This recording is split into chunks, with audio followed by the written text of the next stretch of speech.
आज की इस क्लास में सभी भक्तों का स्वागत है। अभी हम कीर्तन से स्टार्ट करेंगे।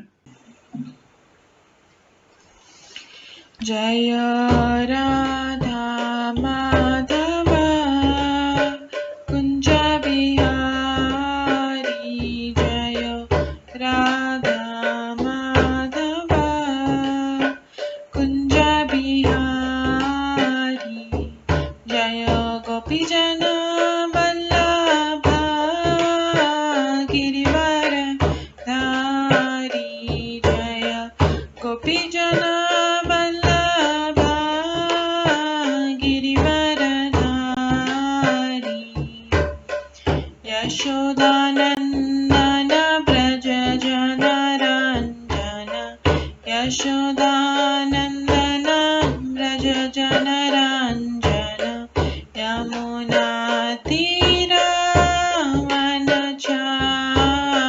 यमुना तीरावनचारी, जय राधा माधव कुंज बिहारी, जय राधा माधव कुंज बिहारी, हरे कृष्णा कृष्णा कृष्णा हरे हरे, हरे राम राम राम हरे हरे, हरे कृष्णा कृष्णा कृष्णा हरे हरे, हरे राम राम राम हरे हरे,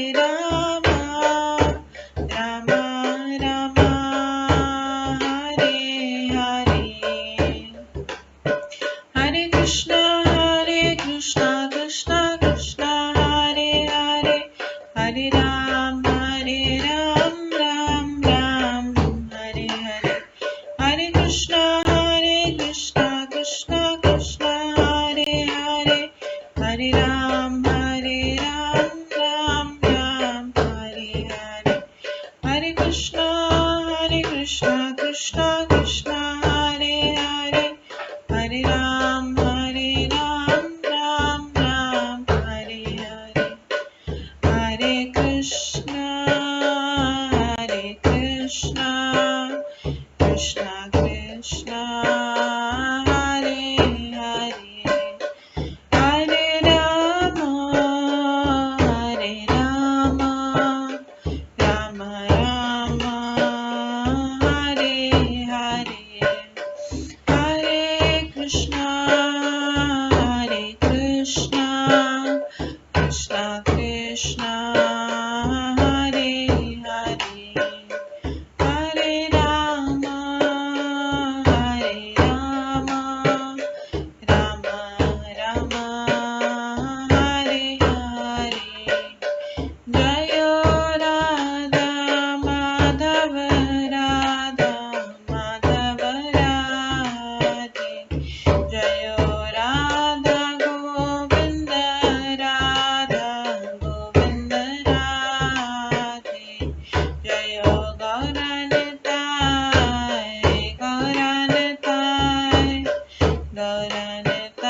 जय गौरनिताय, जय जय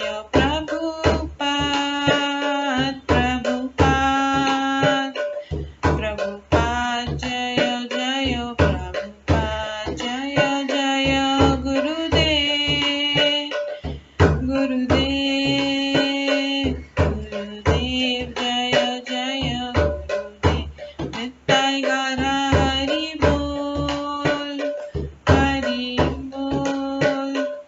हरि बोल नित्य गौर हरि बोल। गौर प्रेमानंदे हरि हरि बोल। हरे कृष्णा। आज की इस क्लास में सभी भक्तों का स्वागत है। अभी मंगलाचरण से स्टार्ट करेंगे। ॐ अज्ञानतिमिरन्धस्य ज्ञानाञ्जनशलाकया चक्षुरुन्मिलितं येन तस्मै श्रीगुरुवे नमः। श्रीचैतन्यमनोभीष्टं स्थापितं येन भूतले स्वयं रूप कदा मह्यं ददाति स्वपदान्तिकम्।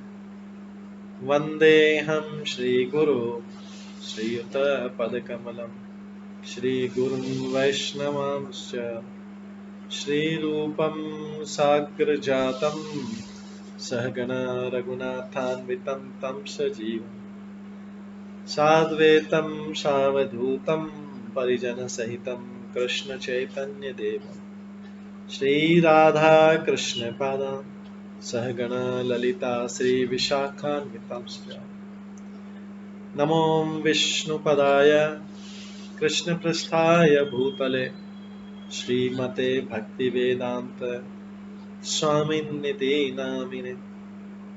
नमस्ते सरस्वती देवे गौरवाणी प्रचारिणे निर्विशेष शून्यवादी पाश्चात्य देशातारिणे।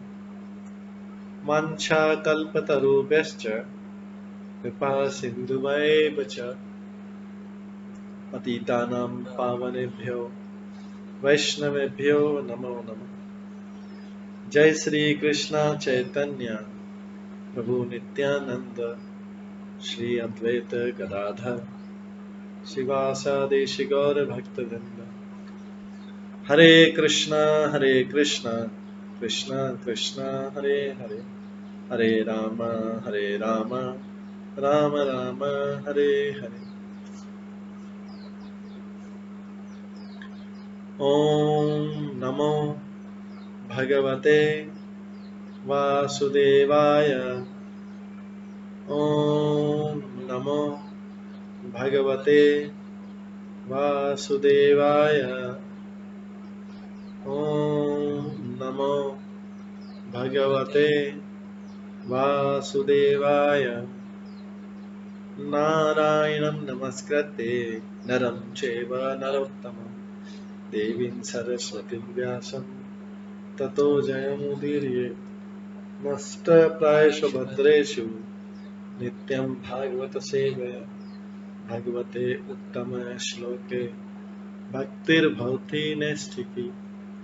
कृष्णाय वासुदेवाय देवकी नंदनाय च नन्दगोपकुमाराय गोविन्दाय नमो नमः। सर्ववेदान्तसारमे श्रीभागवतम् इष्यते तद्रसामृतात् नान्यत्र स्याद्रति क्वचित्। आराध्यो भगवान् ब्रजेश कन्यस्तनधाम वृन्दावन रम्या काचिदुपासना व्रजवधूवर्गेण या कल्पिता। श्रीमद्भागवतं प्रमाणम् अमलं प्रेम कुमार्थमः श्रीचैतन्य महाप्रभुमतम् इदं तत्रादरो न परम्। मूकं करोति वाचालं पङ्गुलङ्घयते गिरिं यत्कृपातमहं वन्दे परमानन्दमाधवम्। हरे कृष्णा।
हरे कृष्णा।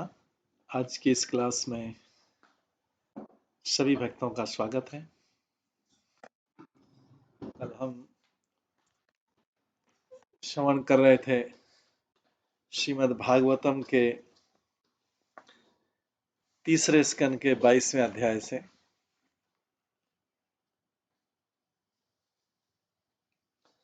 जिसमें हमने कर्दम मुनि तथा देवहूति का परिणय, उनका विवाह ये सुना था। इसमें हमने श्रवण किया था कि किस प्रकार से कर्दम मुनि को मनु महाराज अपनी कन्या को ऑफर करते हैं।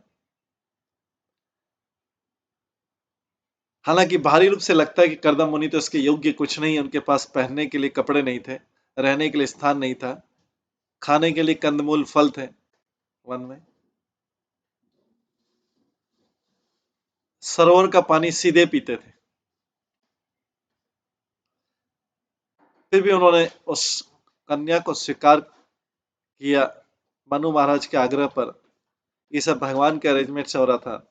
कर्दम ऋषि ने एक शर्त रखी कि इस कुमारी को मैं अपनी पत्नी के रूप में स्वीकार करूंगा, किंतु इस शर्त के साथ कि जब यह मेरा वीर्य धारण कर चुकेगी तो मैं परम सिद्ध पुरुषों के समान भक्ति योग को स्वीकार करूंगा। और इस विधि को भगवान विष्णु ने बताया कि यह द्वेष रहित विधि।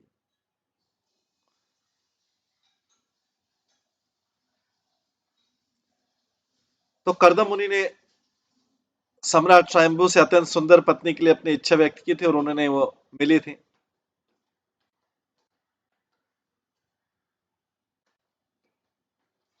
और वैदिक सिद्धांत के अनुसार जीवन के प्रारंभिक भाग को चरित्र तथा गुणों के विकास के उद्देश्य ब्रह्मचर्य में बिताना चाहिए।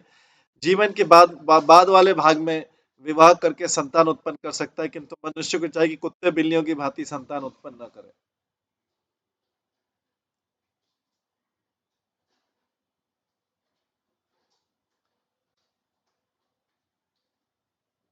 मनुष्य ऐसी संतान उत्पन्न करे जो भगवान विष्णु की सेवा कर सके, अन्यथा कोई संतान न उत्पन्न करे।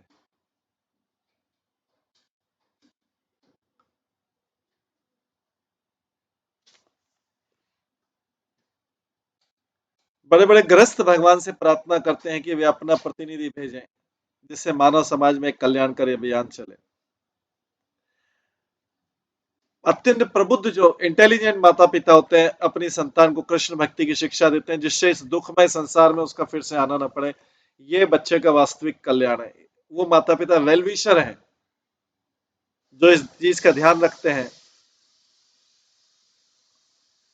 कि अत्यंत प्रबुद्ध माता पिता अपने संतान को कृष्ण भक्ति की शिक्षा दें। इंटेलिजेंट माता पिता है, जिससे इस दुखमय संसार में उनको उनका पढ़ाई लिखाई, उनका विवाह या उनका जो धन कमाने के साधन, ये तो हर कोई कर सकता है। ये तो साधन कुत्ते बिल्ली भी कर लेते हैं, लेकिन विशेष माता पिता से शिक्षा दी जाती है। जैसा कि इसमें लिखा गया है कि अत्यंत प्रबुद्ध माता पिता जो इंटेलिजेंट माता पिता अपनी संतान को कृष्ण भक्ति की शिक्षा देते हैं, जिससे दुखमय संसार में फिर से आना पड़ा। अगर वो रियल वेल विशर है, रियल वेल विशर नहीं स्वार्थी है, तो क्या करेंगे? उसको फंसा रहे इसमें, मेरी संतान भी ऐसे ही फंसी रहे, यहीं के सुख पाते रहे, यहीं के सुख दुख जो है वो भोगते रहे। तो इससे माता पिता को माता पिता कहलाने का अधिकार नहीं। माता पिता के उत्तरदायित्व के बच्चे को फिर से किसी मां के गर्भ में न लौटना पड़े। यदि इसी जीवन में बच्चे को मुक्ति की शिक्षा नहीं दी जाती तो न तो ब्याह करने और न संतान उत्पन्न करने की आवश्यकता। विवाह करने की भी जरूरत नहीं है, संतान उत्पन्न करने की जरूरत नहीं। ये प्रभुपाद यहाँ पे बड़ी क्लियरली, प्रभुपाद भी जो लिख रहे हैं दूसरे शास्त्रों से लिख रहे हैं।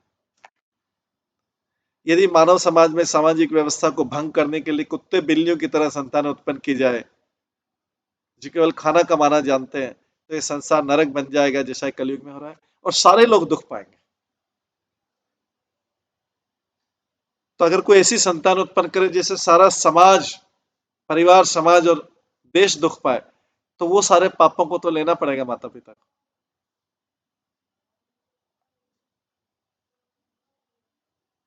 वो सारे माता पिता को तो पाप लेना पड़ेगा, क्योंकि उन्होंने ही ऐसी संतान उत्पन्न की। अपने आप नहीं है कि संतान उत्पन्न की है उन्होंने। तो कलयुग में इस तरह कलयुग में हो रहा है, तो हर कोई दुखी इसलिए कि सबको ऐसी संतान उत्पन्न कर रहा है। इस युग में न तो माता पिता नहीं संतानें प्रसिद्ध, माता पिता भी ट्रेंड नहीं है और संतानें भी ट्रेंड नहीं, दोनों ही पशु के सदस्य और केवल खाते पीते सोते संभोग करते रक्षा करते अपनी इंद्रियों को ही तुष्टि करते रहते हैं। सारा उनका प्रयास रहता है अपनी इंद्रियों को तुष्टि में लगाना, खाना कमाना और पीना, खाना कमाना पीना।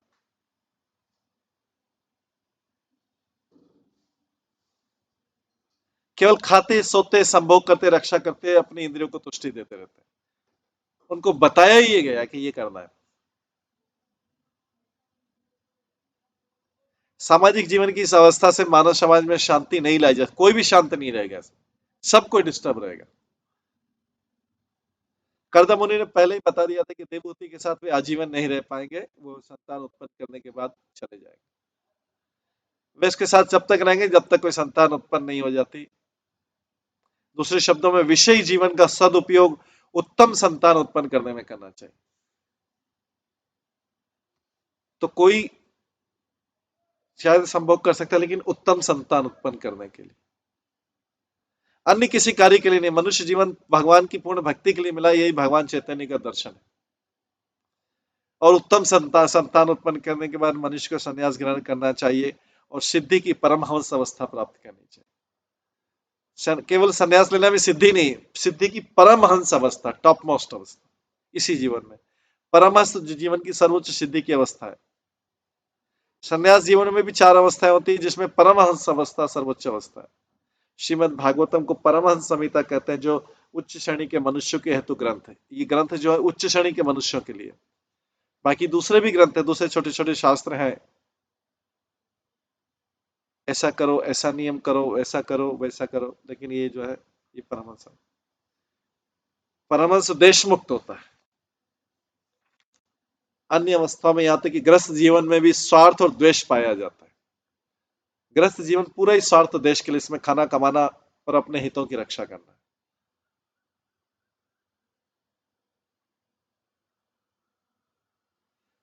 किंतु परमहंस अवस्था में मनुष्य कृष्ण भानुभाव में पूर्णतः अनुरक्त रहता है, तो द्वेष के लिए कोई स्थान नहीं रहता परमहंस अवस्था, क्योंकि अब उसका कोई अपना नहीं, कोई पराया नहीं।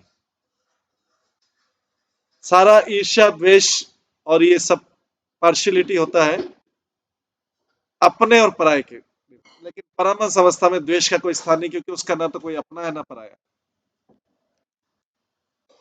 उसका अब कोई शारीरिक संबंधी नहीं रहा। तो करदम मुनि की तरह लगभग 100 वर्ष पूर्व ठाकुर भक्ति विनोद भी ऐसा उत्पन्न करना चाहते थे, जो भगवान के चैतन्य के दर्शनों उपदेशों का प्रचार करे, और भगवत कृपा से उन्हें ऐसा पुत्र प्राप्त हुआ जो थे भक्ति सिद्धांत सरस्वती ठाकुर महाराज। ये कल हमने श्रवण किया था, आज इसके आगे का हम शुरू करेंगे 20वें श्लोक से। तीसरे स्कंद के 22 अध्याय के तीसरे श्लोक से करदम, और इसका नाम है करदम तथा देवहूति का परिणय। अभी विवाह हुआ नहीं, विवाह की बात फाइनल हुई है। यतो अभवत् विश्वमिदं विचित्रं संस्थास्यते यत्र च वावतिष्ठे प्रजापतीनां पतियेष मह्यं परम प्रमाणं भगवान अनंत। मेरे लिए तो सर्वोच्च अधिकारी अनंत श्री भगवान है, कदम मुनि बोल रहे हैं, जिनसे ये विचित्र सृष्टि उद्भूत होती है और जिन पर इसका भरण तथा उसका विलय आश्रित है, वे उन समस्त प्रजापतियों के मूल हैं, जो इस संसार में जीवात्मा को उत्पन्न करने वाले महापुरुष। तो करदम मुनि के पिता प्रजापति ने उन्हें संतान उत्पन्न करने का आदेश दिया था, उनको ब्रह्मा जी ने दिया था। ब्रह्मा जी पिता प्रजापति, ब्रह्मा जी ने आदेश दिया। सृष्टि के प्रारंभ में प्रजापति का कार्य अनेक संतानों को जन्म देना था और इस विराट ब्रह्मांड लोकों में बस सके जैसे।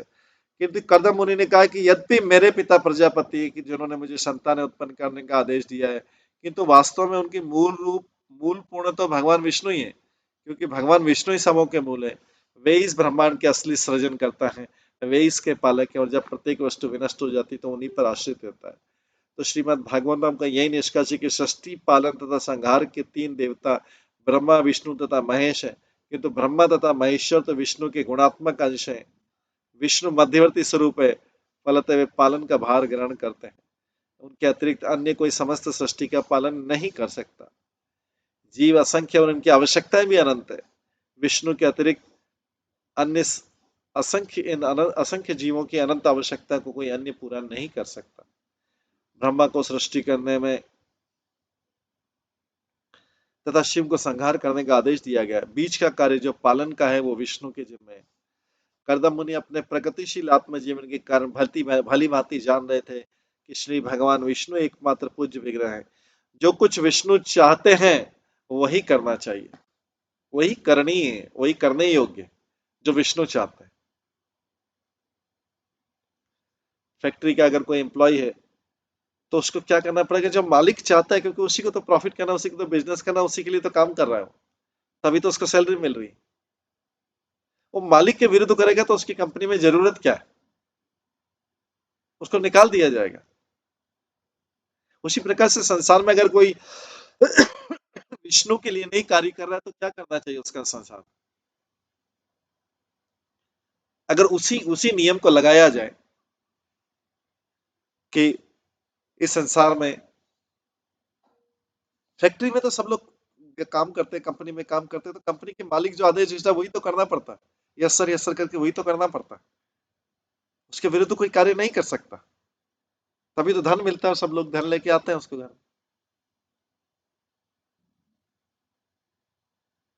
तो ऐसे विष्णु की सृष्टि किसके लिए कार्य करना चाहिए, विष्णु की प्रसन्नता के, नहीं तो क्या होना चाहिए। अगर फैक्ट्री के कायदे कानून लगाएंगे तो सब कुछ खाना पीना सब कुछ बंद हो जाना चाहिए उसको। लेकिन भगवान विष्णु इतने दयालु करते नहीं हो बंद। वो बार बार बोलते रहते हैं कि आप पाप इकट्ठा कर रहे हैं, अगर आप मेरी प्रसन्नता के लिए नहीं करें पाप इकट्ठा, वार्निंग देते रहते हैं और व्यक्ति को समय देते हैं पूरा कि अभी भी सुधर जाओ, अभी भी सुधर जाओ, अभी भी सुधर जाओ, समय देते हैं पूरा। कोई बोले कि अच्छा पहले गलती हुई तो अभी सुधर जाओ पूरी तरह से, अब मेरे लिए काम करो, चलो मैं पुराने पाप भी नष्ट कर दूंगा, कर दिया पहले इतनी देर नहीं मानी, अब कर दो, पुराने पाप नष्ट कर दूंगा। भगवान ये भी दे रहे हैं। तो इसलिए भगवान को दयालु बोला जाता है। कोई संसार में कोई ऐसा टॉलरेट नहीं कर सकता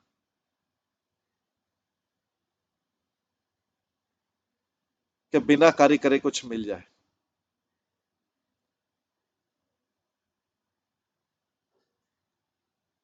कोई भी संसार में बिना कार्य करे कोई किसी को दे नहीं सकता कुछ।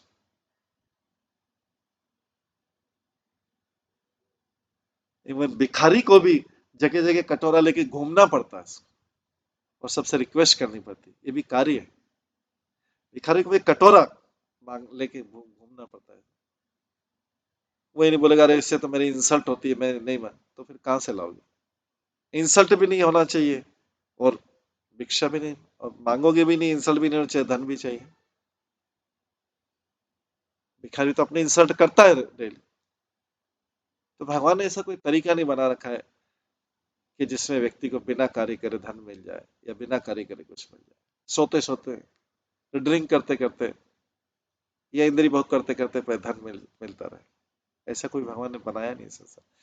केवल एकमात्र है कि अगर कोई भगवान की भक्ति में लगे, वो भी, वो वास्तव में सबसे इंपॉर्टेंट कार्य, भगवान की भक्ति करे तो उसके पास भी आ जाएगा, उसके पास सारे साधन आ जाएंगे, लेकिन वो भगवान की भक्ति कर रहा है, वो कर्मों से ही ऊपर उठ गया।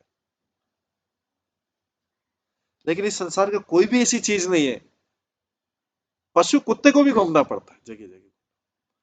तो कौन बोलता है कि बिना कार्य के धन किसी तरीके से मिल जाए, कोई ऐसी लॉटरी हो के, ऐसी लॉटरी खुल जाए, ऐसी लॉटरी खुल जाए कि जिसमें बिना कार्य करे। कुत्ते को नहीं मिलता, बिल्ली को नहीं मिलता, तो अब तो मनुष्य,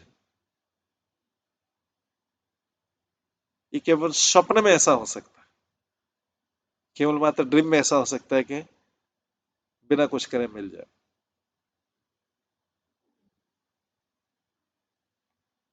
लेकिन हर व्यक्ति सोचता है कि बिना कुछ करे मिल जाए। ऐसा समय जीवन में कब आएगा कार्य करना।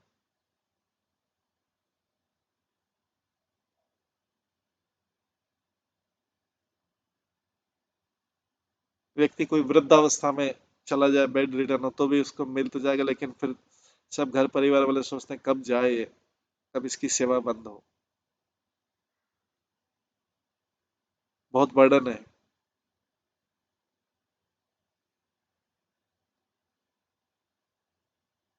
तो उसके लिए उसको श्रवण करना पड़ेगा उन चीजों को, वो भी कार्य है।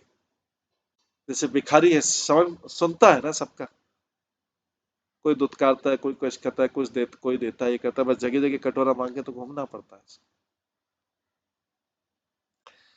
तो सबसे श्रेष्ठ बता रहा है कि श्री भगवान विष्णु एकमात्र पूज्य, जो कुछ विष्णु चाहते वही करने योग्य। बेटर है ना कि वही करो, ऑटोमेटिकली उसी जगह पे आएगा। लोग संतों महात्माओं के पास जाते हैं, साधु के पास जाते हैं, तपस्वियों के पास जाते हैं।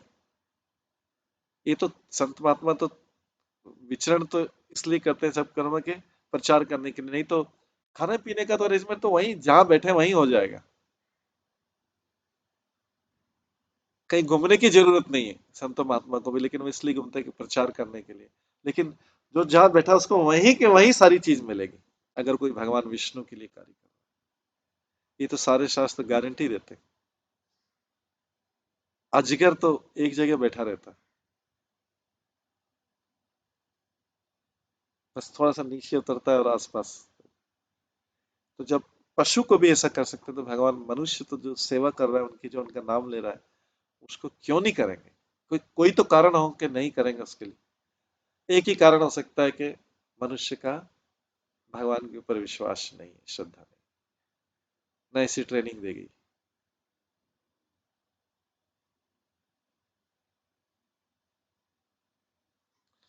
तो जो कुछ विष्णु चाहते वही करने योग्य, इसके अतिरिक्त तो कुछ नहीं करने योग्य, कुछ भी नहीं करने योग्य इसके अलावा। ये चमत्कार हम संसार में देख सकते हैं, क्योंकि विष्णु के लिए किए गए कार्य सब सर्वश्रेष्ठ कार्य, बाकी सब इंफीरियर कार्य है, सब उससे इंफीरियर है।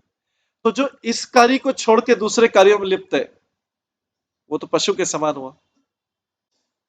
जो हाईएस्ट लेवल का कार्य नहीं करके जिसमें मैक्सिमम बेनिफिट है, आध्यात्मिक रूप से और भौतिक रूप से जिसमें मैक्सिमम बेनिफिट है, उस कार्य को नहीं छोड़ के कुत्ते बिल्ली वाले काम कर रहा है।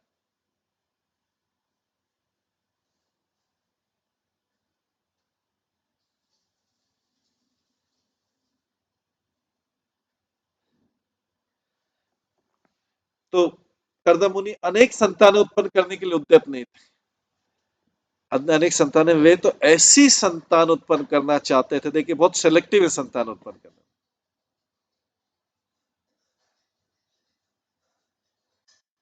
वो एक ही पुत्र उत्पन्न करना चाहते थे जो विष्णु के संदेश का संवाहक बने, मतलब उसको आगे बढ़ाने वाला बने।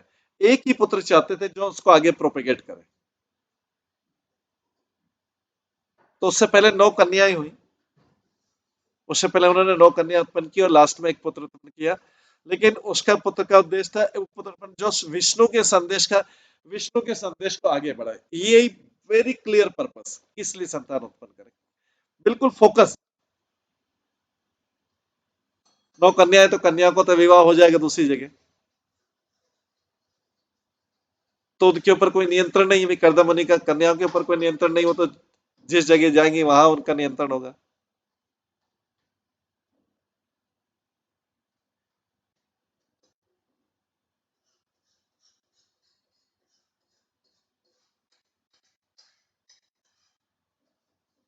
वे तो एक पुत्र उत्पन्न करना चाहते थे जो विष्णु के संदेश का, जो प्रीचिंग करे भगवान के नाम। जैसा कि भगवत गीता में कहा गया, जब जब धर्म की आने होती, तब धर्म की रक्षा के लिए तथा असुरों के विनाश के लिए भगवान इस पृथ्वी पर अवतरित होते हैं।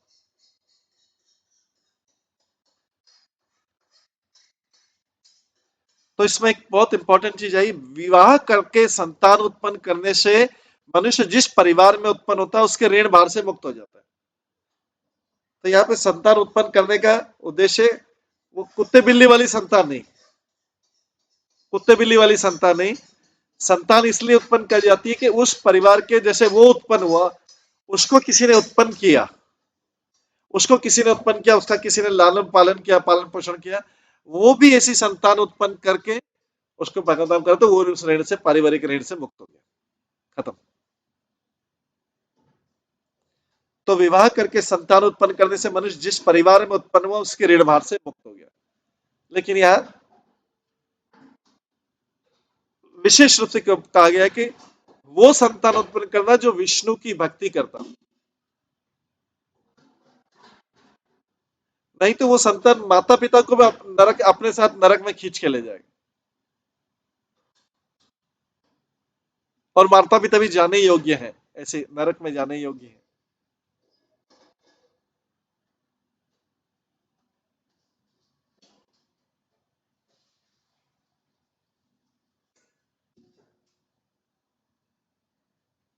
ऐसे अनेक ऋण है जो संतान के जन्म के पश्चात उस पर लाद दिए जाते हैं। जैसे ही संतान का जन्म होता है उस पर कई ऋण हो जाते हैं। परिवार का ऋण, देवता का ऋण, पितरों का ऋण, ऋषि का ऋण, ये सब देवर्षि भूतात्मा नृणाम पितनाम नाकिं करो नायम ऋचिराज।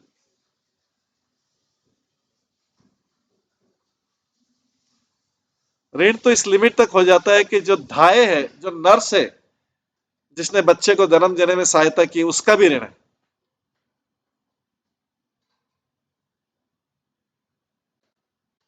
परिवार के उन सदस्यों का ऋण है जिन्होंने जन्म देने में सहायता की।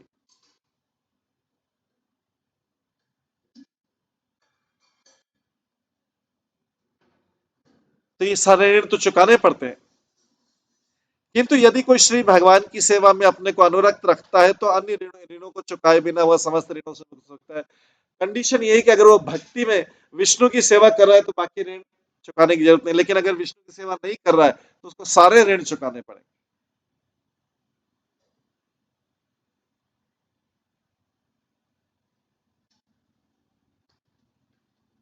तो करदम मुनि ने भगवान की सेवा में दास के रूप में परमहंस बनकर जीवन अर्पित करना और उस उद्देश्य के पुत्र के लिए उत्पन्न करना श्रेष्ठ समझा।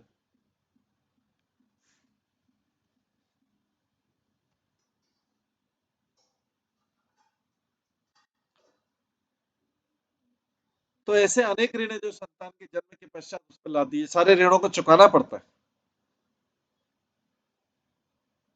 बचने का एक ही तरीके, या तो भगवान विष्णु की पूरी सेवा कर ली जाए, पूरी सेवा संपत्ति, या फिर इन ऋणों को चुकाया जाए, एक एक के ऋण चुकाने पर। करदम मुनि ने तो भगवान की सेवा में दास के रूप में परमहंस बनकर जीवन अर्पित करना और उसी उद्देश्य के लिए पुत्र उत्पन्न करना श्रेष्ठ समझा। करदम मुनि सोचा इन सब झंझटों से ऋण चुकाने से बढ़िया है कि भगवान के दास बन जाओ और ऐसा पुत्र उत्पन्न करो जो भगवान की इसी उद्देश्य के लिए पुत्र उत्पन्न करना श्रेष्ठ कर समझे। वे विश्व के रिक्त स्थानों को पूरा करने के लिए अनेक संतानें उत्पन्न करना नहीं चाह रहे थे।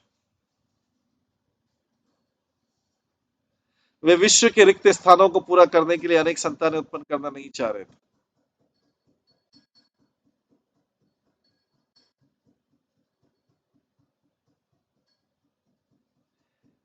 संतान उत्पन्न खाली ऐसा नहीं कि फिल इन द ब्लैंक्स, अरे सब लोग संतान उत्पन्न खटखट खटखट करते जाओ संतान उत्पन्न, जैसी भी निकले आगे देखा, समाज देखेगा, दूसरे लोग देखेंगे, हमारा काम तो हो गया, बाकी लोग सफर करते रहेंगे।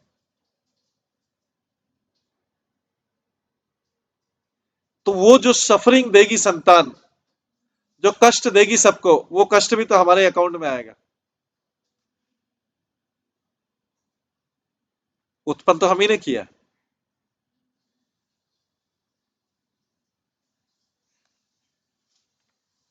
इस प्रकार से, क्योंकि करदम मुनि अभी परिवार में ग्रस्त में प्रवेश करने जा रहे हैं तो वो सारे इन चीजों को पता रहे, पहले ही उनको पता है। मैत्रेय वाचा, आगे मैत्रेय मुनि बोलता है, सौग्रधन्वन नियते वाभाषे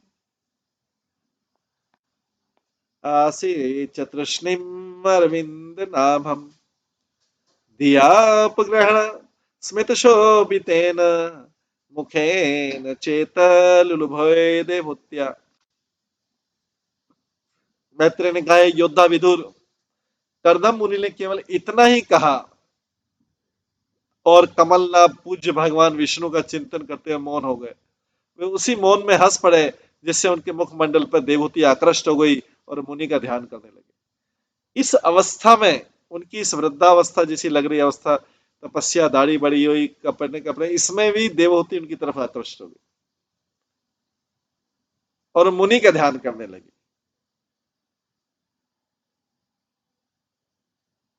तात्पर्य ऐसा प्रतीत होता है कि कर्दम मुनि मौन होते ही कृष्ण भावनावंत में लीन हो गए, भगवान की प्रशंसा की और फिर मौन हो गए, भगवान विष्णु का चिंतन करने लगे।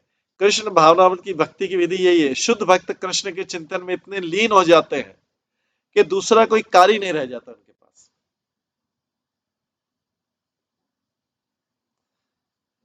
कार्य चिंताएं तो तब होती जब व्यक्ति वापस भौतिक संपर्क में आ जाए। वो सोचता अरे अरे मैं भगवान की सेवा करूंगा तो ये सारे काम कौन करेगा। वो मूर्ख अपने आप को भगवान समझता है। अरे मैं भगवान की सेवा में करूंगा तो बाकी कार्य कौन करेगा।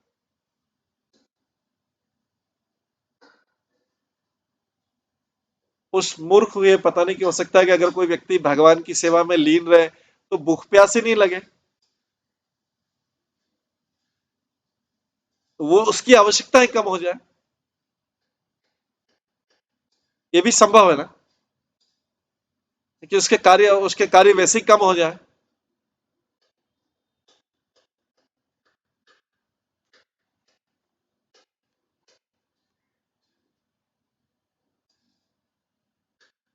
तो शुद्ध भक्त कृष्ण के चिंतन में इतने लीन रहते हैं कि उनका दूसरे कार्य अपने आप कम होते जाते हैं। हालांकि मूर्ख व्यक्ति सोचता है नहीं नहीं मेरे बिना तो काम चल होगा नहीं, हिलेगा नहीं, पत्ता नहीं हिलेगा, कैसे खाएंगे, कैसे पिएंगे, कैसे करेंगे।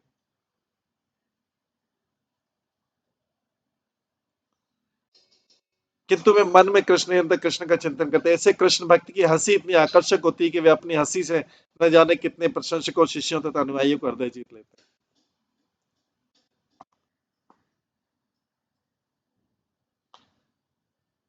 सनु ज्ञात्वा व्यवसितम महिष्य दुहित स्फुटम तस्मै गुण गण आड्याय ददो तुल्याम गह प्रहर्षित। रानी शत्रुपा तथा देवहूति दोनों के दृढ़ संकल्प को स्पष्ट रूप से जान लेने पर मनु ने अपनी पुत्री को समान गुणों से युक्त मुनि को अर्पित कर दिया। तो मनु देख रहे थे कि मेरी पत्नी शत्रुपा की क्या इच्छा।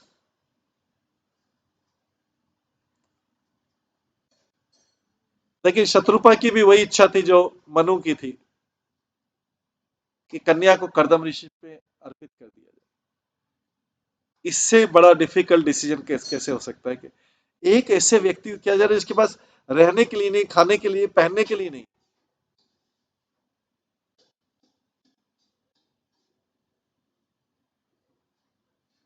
अगले क्षण भोजन मिल पाएगा नहीं मिला, अगले टाइम में नेक्स्ट भोजन मिल पाएगा नहीं मिल पाएगा ये पता नहीं, अगले दिन का भोजन हो पाएगा नहीं हो पाएगा ये पता नहीं।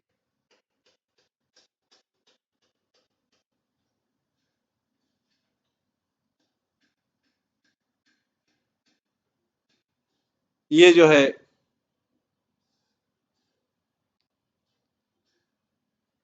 मनु और शत्रुपा दोनों का विचार एक ही था और उन्होंने अपनी पुत्री को समान गुणों से युक्त, तो उसका मतलब है कि देवकी जो संतान उत्पन्न की वो भी देवहूति जो, उसके भी गुण कर्दम ऋषि से मिलते जुलते थे।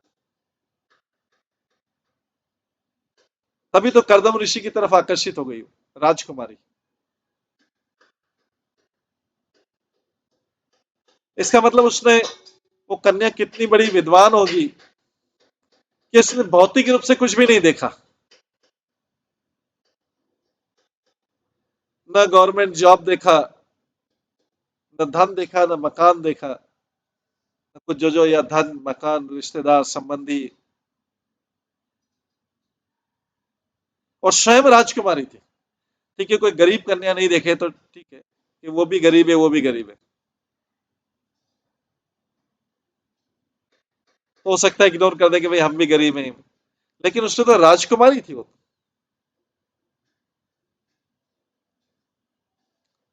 उसके पास तो चॉइस थी कि ब्रह्मांड में कहीं से भी विवाह कर। उसके पिता मनु तो ब्रह्मांड के राजा थे, लेकिन उसने वर्णित की ये ये पूरा जो कर्दमुनि देवहूति का जो परिणय एक आदर्श स्थापित करता है। शत्रुपा महाराज्ञी आरी बरहान महाधना दमपत्यो परियदाता प्रीत्या भूषा वास परिच्छदान। महारानी शत्रुपा ने वर वधु बेटी और दामाद को प्रेम पूर्वक अवसर के अनुकूल, उस अवसर के अनुकूल जो भी भेंट थी वो प्रदान की।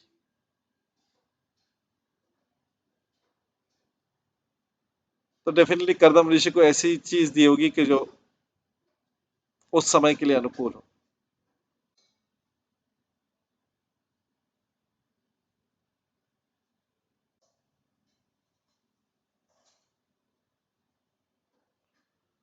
तो एक सम्राट की पुत्री के विवाह उत्सव के अनुकूल सभी प्रकार की वस्तुएं कर्दम मुनि को, जो अभी तक ब्रह्मचारी थी, दी गई। इस प्रकार कर्दम मुनि का विवाह की योग्य पत्नी के साथ संपन्न हुआ और साथ में उनके पास जो उस योग्य ग्रस्त की सामग्री थी वो प्राप्त हुई।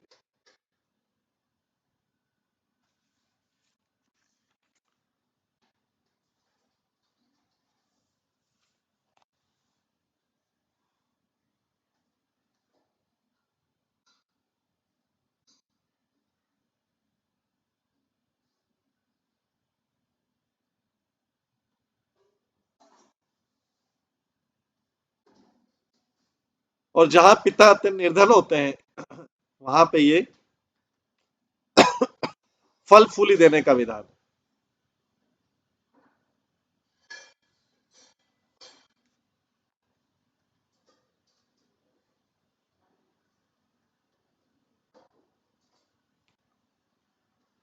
प्रत्ताम दुही तरम सम्राट सदक्ष्याय गतव्यथ उपज्ञो च बाहुभ्याम ओत कंठ्यमिथाशय।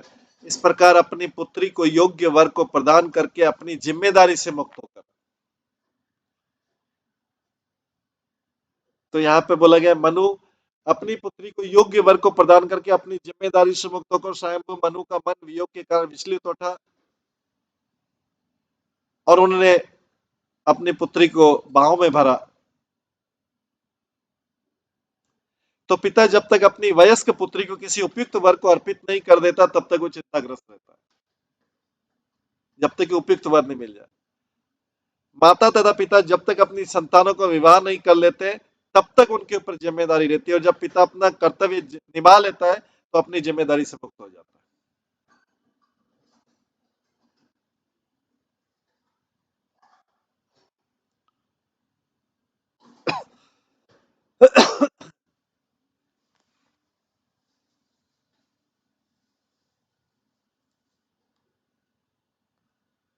तो यहाँ पे लिखा है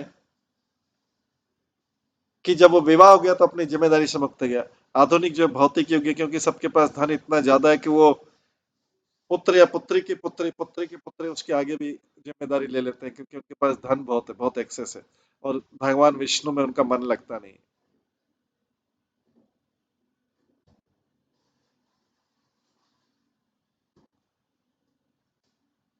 उनको चिंता रहती कि मेरी आगे 7 पीढ़ी जो है, आगे आने वाली एटलीस्ट 3-4 पीढ़ी जो मैं देख रहा हूँ वो तो सब उनके लिए मैं ही प्रयास करूंगा। विष्णु की सेवा तो मैं अगले जन्म में भी कर सकता हूँ, लेकिन इस जन्म में मेरे को संतान की संतान की संतान उसके लिए प्रयास करते रहना चाहिए।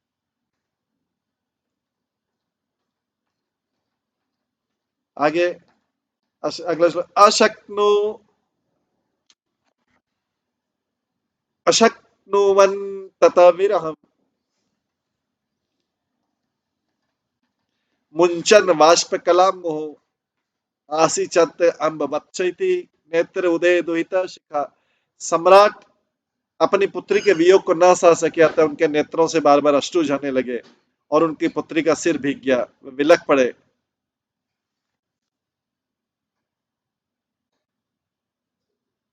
मेरी माता, मेरी प्यारी बेटी, ऐसा बोलने लगी।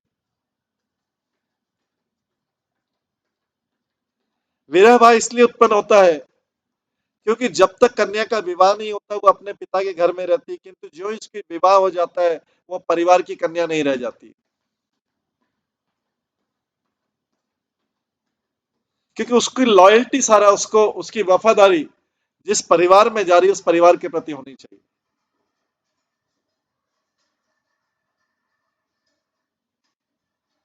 इसलिए एक फॉर्मल सेरेमनी, इनफॉर्मल नहीं कि प्राइवेटली दे दिया, ये पब्लिकली कर दिया, तो उस परिवार के लिए वफादारी उसकी हो जानी चाहिए।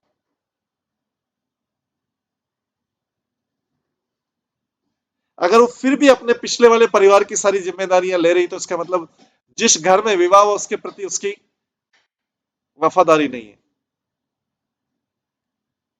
वहीं की चिंताएं संभाले हुए सारा। तो मनु संहिता के अनुसार वह परिवार की कन्या नहीं रह जाती, उसे अपने पति के घर जाना पड़ता है, क्योंकि विवाह के बाद अपने पति की संपत्ति बन जाती है।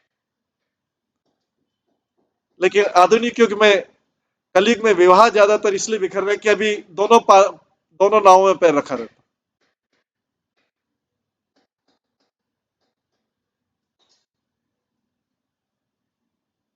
व्यक्ति ना इधर फोकस कर पाता ना उधर फोकस कर पाता, क्या वो दोनों परिवारों को संभालता रहता।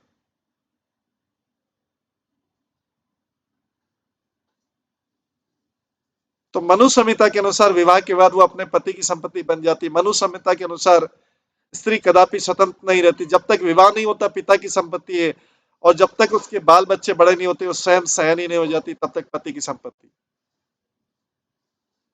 स्त्री सदा ही अपने पिता, पति अथवा पुत्रों पर आश्रित रहती है।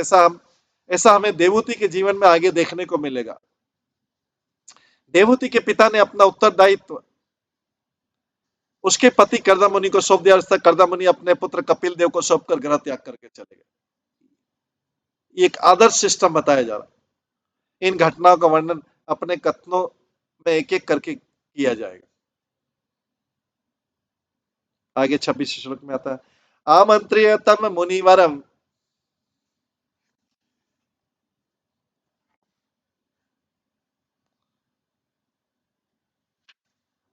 अनुज्ञात स अनुगह प्रतस्थे रथमारूहम स भार्य स पुरम नृपः उभयो ऋषि कुल्याय सरस्वतया सुरोदसे ऋषीणाम उपशांतानाम पश्यन् आश्रम संपदः। तब महर्षि से आज्ञा लेकर और उनकी अनुमति पाकर राजा अपनी पत्नी के साथ रथ में सवार हो गए और अपने सेवकों सहित अपनी राजधानी के लिए चल पड़े। इस तरह से वो इस ऋण से, कन्या के विवाह के ऋण से मुक्त हो गए।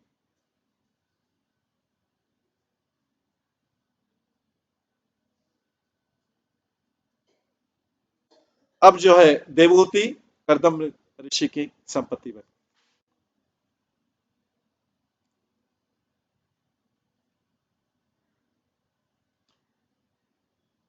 तो कलयुग में ये सब चीजों का पालन नहीं हो रहा है।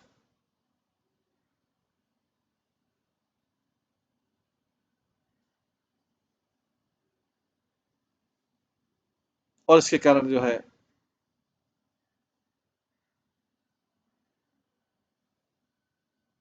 कन्या भी कंफ्यूज रहती है, मैं इस घर की हूं, इस घर की हूं।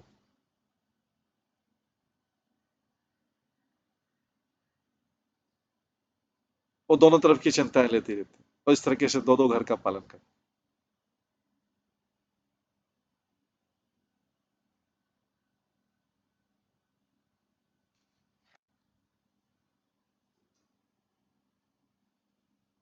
तो रास्ते भर वे साधु पुरुषों के अनुकूल सरस्वती की नदों दोनों ओर सुहावने तटों पर उनके शांति और सुंदर आश्रमों की स्मृति को देखते रहे। अभी उनकी चिंता खत्म हो गई। मनु महाराज और शत्रुपा वापस जा रहे हैं करदम ऋषि को हैंड ओवर करके। वो इस प्रिपरेशन से आए, इस तैयारी के साथ में आए थे।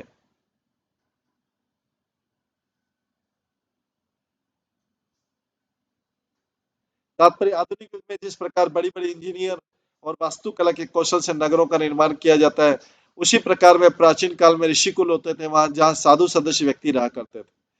आज भी भारत में दिव्य ज्ञान के अनेक भावी स्थान है। अनेक ऋषि तथा साधु पुरुष आत्म अनुशीलन के लिए गंगा तथा यमुना के तट पर कुटियों में रहते हैं। कर्दम ऋषि ऐसे ही थे। राजा अपने दल समेत इन ऋषि कुलों से होकर जाते समय कुटियों तथा आश्रमों की शोभा से बहुत प्रमुख हुआ करते थे। कुटिया एकदम नेचुरल प्लेस पे रहती थी, तो राजा भी आकर्षित हो जाते थे ऐसी कुटिया से। हालांकि बिल्कुल साधारण कुटिया घास फूस की, लेकिन ऐसा नेचुरल जगह, जैसे यहाँ पे बिंदु सरोवर था, बिंदुसर, और ऋषि की जो भी जैसी भी कुटिया थी वहां पे थी, वही उनका धन था। जंगल पूरा वन उनका धन है। पानी सरोवर जिसमें डायरेक्टली पानी में इनका धन है। और मेन लक्ष्य क्या है? वहां पे रह के भगवान विष्णु की सेवा करना, उनको उनको प्रसन्न करना तपस्या के द्वारा।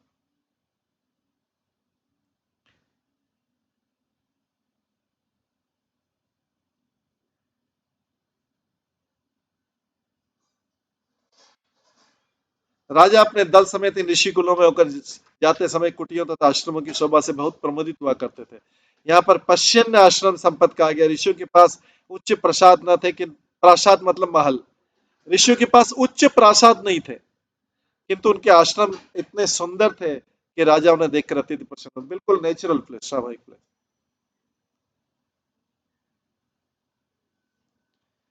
तम तम अभिप्रेत्य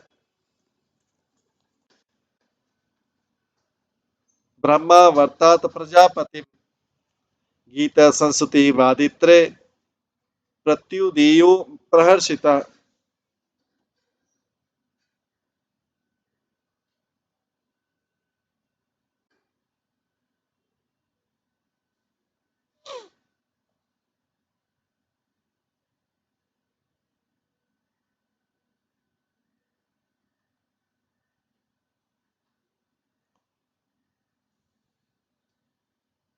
राजा का आगमन जानकर राजा वापिस आ गए, विवाह करके कन्या को सौंप के अभी वापिस आ गए। राजा का आगमन जानकर उसकी प्रजा, मनु राजा वापिस अपने राज्य में आए। उसकी प्रजा अपार प्रसन्नता से ब्रह्मावर्त, मतलब वो जहाँ पे शासन करते थे मनु, बाहर निकले और वापिस जाते हुए अपनी अपने राजा का गीतों, स्तुतियों तथा वाद्य संगीत से सम्मान किया।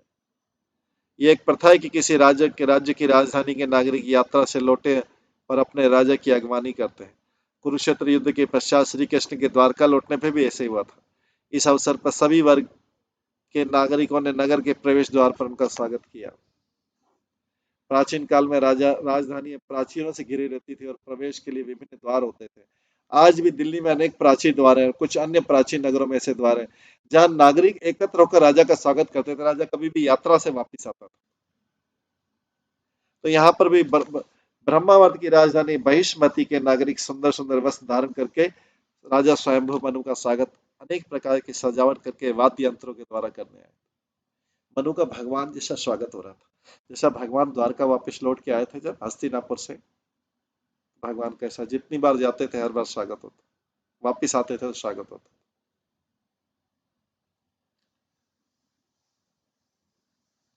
बहिष्मति नामपुरी सर्व संपत समन्विता न्यपतन यत्र रोमाणी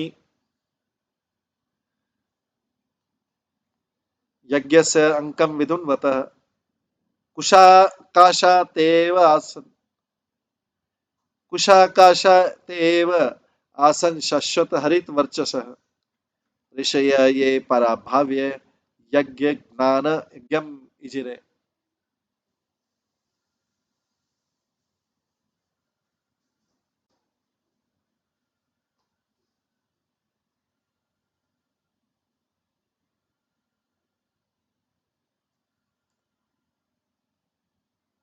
इस प्रकार की संपदा में धनी बरिष्मती नगरी का नाम इसलिए पड़ा क्योंकि जब भगवान ने अपने आप को वराह रूप में प्रकट किया,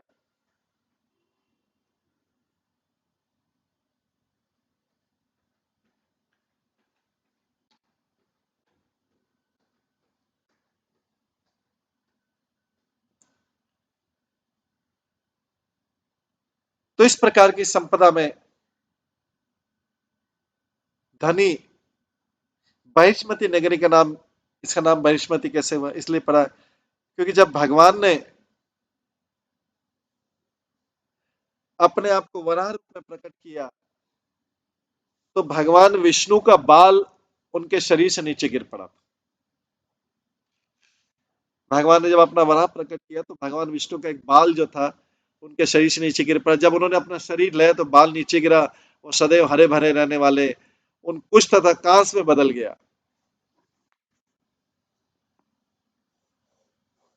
जिनके द्वारा ऋषियों ने भगवान विष्णु की तब पूजा की थी और उन्होंने यज्ञों को संपन्न करने में बाधा डालने वाले असुरों को हराया था।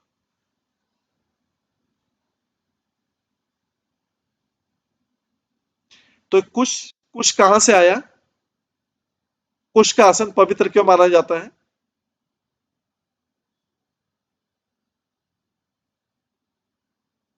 तो यहाँ पे वरा ने जब विष्णु का जो बाल है उनके शरीर से नीचे गिरा, जब उन्होंने शरीर हिलाया तो बादल नीचे गिरा और सदैव हरे भरे रहने वाले कुश तथा कांस में बदल गया। तो कुश की उत्पत्ति हुई कि भगवान के शरीर से जब भगवान ने वरा अवतार लिया, उसके शरीर से जो बाल गिरा वही कुश कहलाता है, उसी से कुश उत्पन्न, इसलिए कुश का आसन पवित्र माना जाता है भगवान की पूजा के लिए। पूर्वार में पूर्वादि मुख कुश जो रहता है उसका आसन पवित्र माना जाता है, जिनके द्वारा ऋषियों ने भगवान विष्णु की तब पूजा की थी जब उन्होंने यज्ञों को संपन्न करने में बाधा डालने वाले असुरों को हराया था। तो तात्पर्य परमेश्वर से सीधे संबंध कोई भी स्थान पीठ स्थान कहलाता है। स्वयंभू मनु की राजधानी बरशी इसलिए महान नहीं थी कि उस नगरी में प्रचुर धन तथा ऐश्वर्य था, वरन इसलिए थी कि उस स्थान पर भगवान वराह के बाल गिरे थे। ये बाल ही बाद में हरी घास के रूप में उगाए और ऋषिगण इस घास से भगवान की उस समय पूजा करते थे जब उन्होंने हिरण्याक्ष असुर का वध किया था। तो देखिए जो कुछ घास मंगवाते हैं यज्ञ में, वो यही है, इसका कारण ही है, भगवान के बाल से उत्पन्न है,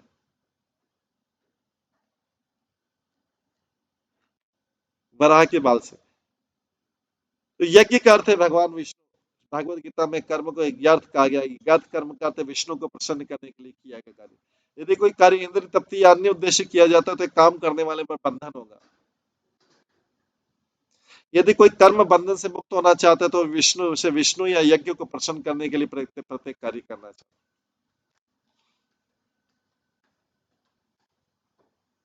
यदि कोई कर्म बंधन से मुक्त होना चाहता है तो उसे विष्णु या यज्ञ को प्रसन्न करने के लिए प्रत्येक कार्य करना चाहिए।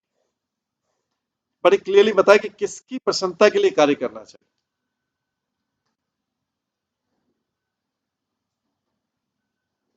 हम अपने भौतिक जगत में कार्य करते हैं तो धन कमाते हैं परिवार संतान संबंधियों की प्रसन्नता के लिए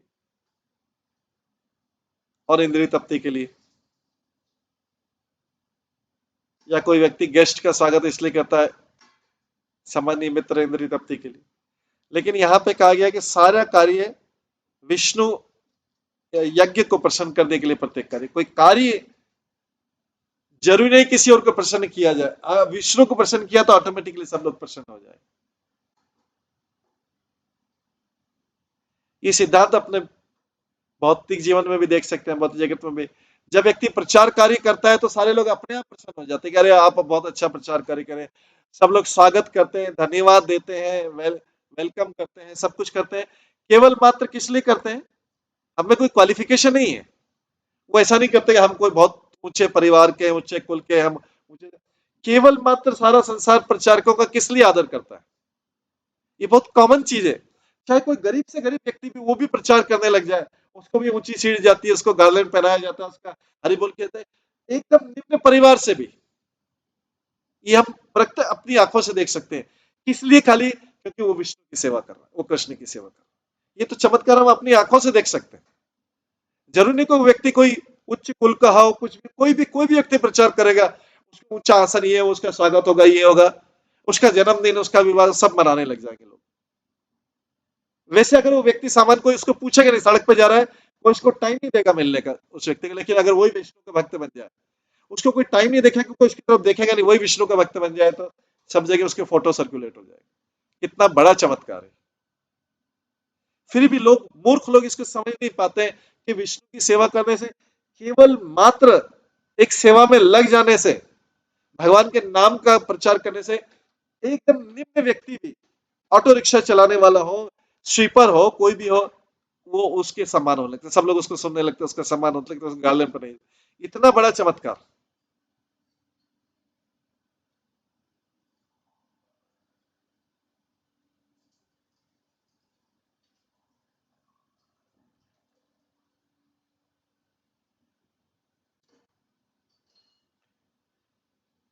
स्वयंभू मनु की राजधानी बैष्मति में ये विशेष उत्सव ऋषियों तथा साधुओं द्वारा संपन्न किया जाए।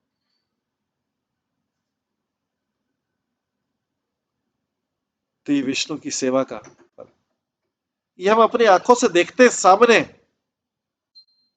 फिर भी समझ नहीं पाते हैं कि क्या चमत्कार है विष्णु सेवा।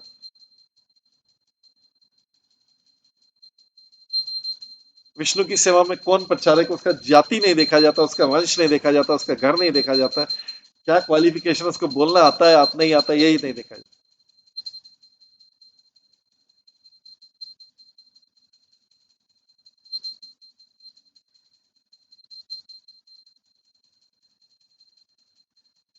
कुशकाश मयंबर ही आस्तीर्य भगवान मनु अयजत यज्ञ पुरुषम लब्धा स्थानम यत भुवम।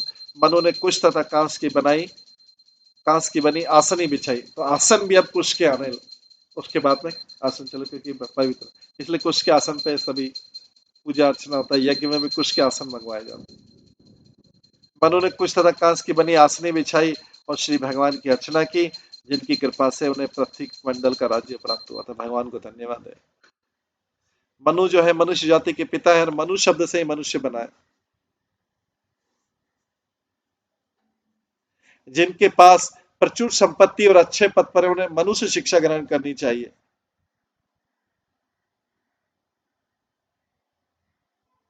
जो अपने राज्य तथा वैभव को श्री भगवान की देन समझकर भक्ति में लगे रहते थे।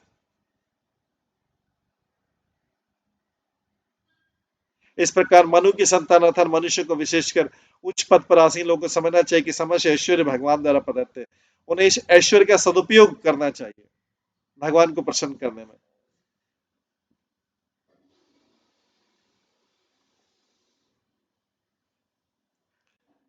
तो विशेष रूप से लिखा हुआ है,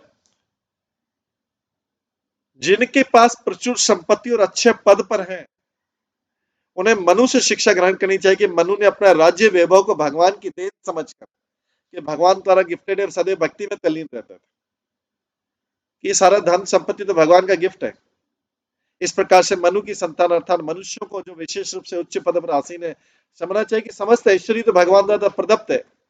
उन्हें ऐश्वर्य का सदुपयोग यज्ञ संपन्न करके भगवान को प्रसन्न करने में करना चाहिए, न कि ऐश्वर्य अपने इच्छाओं की पूर्ति के लिए। धन तथा ऐश्वर्य के सदुपयोग की यही विधि है। भगवान की कृपा के बिना किसी को धन, ऐश्वर्य, उत्तम जन्म, सुंदर शरीर या अच्छी शिक्षा प्राप्त नहीं होती। अतः जिन्हें ये सुविधाएं प्राप्त है, उन्हें चाहिए कि वे भगवान की पूजा करते, उनके प्रति कृतज्ञता प्रकट करें। हर क्षण जो उन्हें प्राप्त है उसे भगवान को समर्पित करें। जब किसी परिवार, राष्ट्र, समाज द्वारा इस प्रकार की कृतज्ञता व्यक्त की जाती, चाहे कोई परिवार इसी कृतज्ञता करे या कोई राष्ट्र करे या समाज करे, तो वो परिवार, वो राष्ट्र, वो समाज वैकुंठ से समान हो जाते हैं, अगर पूरी तरह से इस ऐश्वर्य को भगवान की सेवा में, न कि स्वयं की इंद्रिय तृप्ति में लगा।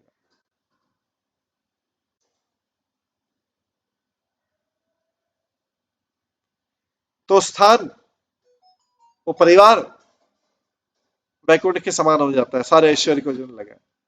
जब और वे संसार में व्याप्त तीनों तापों से मुक्त रहते हैं। आधुनिक युग में भगवान श्री कृष्ण की प्रधानता ज्ञापित करने के लिए ही कृष्ण भावनामत का ध्येय सबके लिए रखा गया है। अतः जिसके पास जो कुछ भी है, उसे उसे भगवान के अनुग्रह से प्राप्त दान समझना चाहिए। अतः प्रत्येक प्राणी को चाहिए कि कृष्ण भावनामत के माध्यम से भक्ति में, सेवा में लगे। कोई भी हो, चाहे वो ग्रस्त हो या नागरिक या मानव समाज के सदस्य, यदि सुखी रहना चाहता है तो उसे भगवान की प्रसन्नता के लिए भक्ति करनी चाहिए। पहले भगवान को प्रसन्न करना चाहिए, तभी वो सुखी रह सकता है। भगवान अप्रसन्न है तो कोई कैसे सुखी रह सकता है। अगर पेट भूखा है, पेट में खाने में, तो हाथ और पैर को तो इच्छा नहीं होगी काम करने की, होगी कि हाथ पैर की इच्छा होगी काम करने की अगर पेट भूखा है। तो भगवान प्रसन्न नहीं है और हर व्यक्ति अलग अलग से प्रसन्न होना चाह रहा है। कैसा थिंकिंग है। पेट भूखा है लेकिन चाहते हाथ पैर बहुत अच्छी तरीके से काम करते हैं।